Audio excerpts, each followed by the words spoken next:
কোথাও কি সে king maker যেটা শুরু থেকে বলছিলাম আমরা। পায়েল, তোমার মুড়ি তো শেষই হচ্ছে না। তুমি মুড়ি খেতে খেতে মানে লাঞ্চ ব্রেকফাস্ট সব মুড়ি। ঝালমুড়ি জিতছে মনে হচ্ছে, নয় কি? মানে ট্রেন তো সেটাই বলছে নাকি? তাহলে মুড়ি খেয়ে থাকবে। আচ্ছা, আমাদের দর্শকদের এই মুহূর্তে আপডেট দিয়ে রাখি। 168টা এই মুহূর্তে এগিয়ে রয়েছে বিজেপি আর টিএমসি 121টায়। এটাই ট্রেন্ডিং। 168টা, এই গ্যাপটা 165 থেকে 170-এর মধ্যে ঘোরাফেরা করছে। গ্যাপটা কিন্তু খুব একটা কমছে না।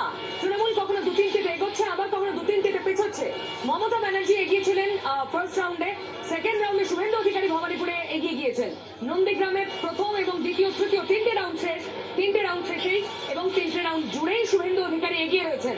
আবার অনেক আসন আছে যেখানে আনএক্সপেক্টেডলি বিজেপি লিড করছে, যেমন ডায়মন্ড হারবার। আমার কালীঘাট জানতে ইচ্ছে করছে, প্রচুর তৃণমূলের পতাকা। প্রবীণ, মুড কি কালীঘাটে?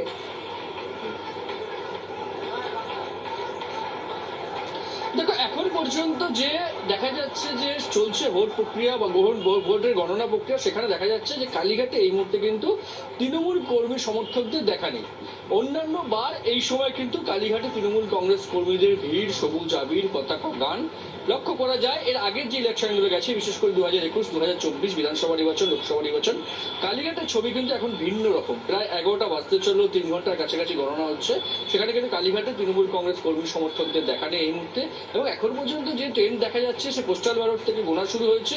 ইভিএমে যে কোনো বিধানসভায় যটা রাউন্ডে হোক না কেন, সেখানে দেখা যাচ্ছে যে বিজেপি এগিয়ে রয়েছে, তৃণমূল কংগ্রেস পিছিয়ে রয়েছে। এই প্রবণতা সকাল 8টা থেকেই চলছে।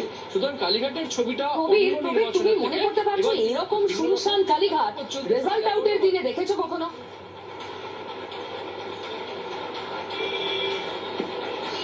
একবার দেখা গেছে, সেটা হচ্ছে 2019 সালে, যখন এই রাজ্যে বিজেপি 18টা সিট পেয়েছিল, 2 থেকে 18টা সিটে পৌঁছেছিল, আর তৃণমূল কংগ্রেস 22টি সিটে নেমে গেছিল। সেই 2019-এ কিন্তু ঠিক এরকমই ফাঁকা, একদম শুনশান ছবি দেখা গেছিল।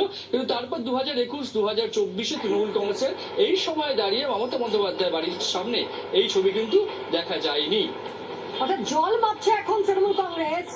প্রবীর, নজর রাখো তোমার কাছে, আবারও আমরা যাব। তবে এই মুহূর্তে একেবারে কালীঘাট শুনশান রয়েছে, সেখানে তৃণমূলের কর্মী সমর্থক দেখা নেই। তবে অন্যদিকে বিজেপির সেলিব্রেশন শুরু হয়ে গেছে। সেই সল্টলেক হোক কিংবা জেলায় জেলায় চলছে একেবারে মিষ্টি জোড়াসাঁকো। আমি 3টে আসন বলছিলাম। মানিকতলা, জোড়াসাঁকো, শ্যামপুকুর। এই মুহূর্তে জোড়াসাঁকো তো এগিয়ে গেল। তার মানে 3টেই, শ্যামপুকুর, মানিকতলা, জোড়াসাঁকো, 3টে আসনেই এই মুহূর্তে বিজেপি এগিয়ে রয়েছে। তৃণমূলের প্রার্থীরা পিছিয়ে রয়েছেন। যে 3টে আসনে হাড্ডাহাড্ডি লড়াইয়ের সম্ভাবনা ছিল, সেই 3টে আসনে আপাতত বিজেপি লিড করছে। আবার বলছি, আপাতত।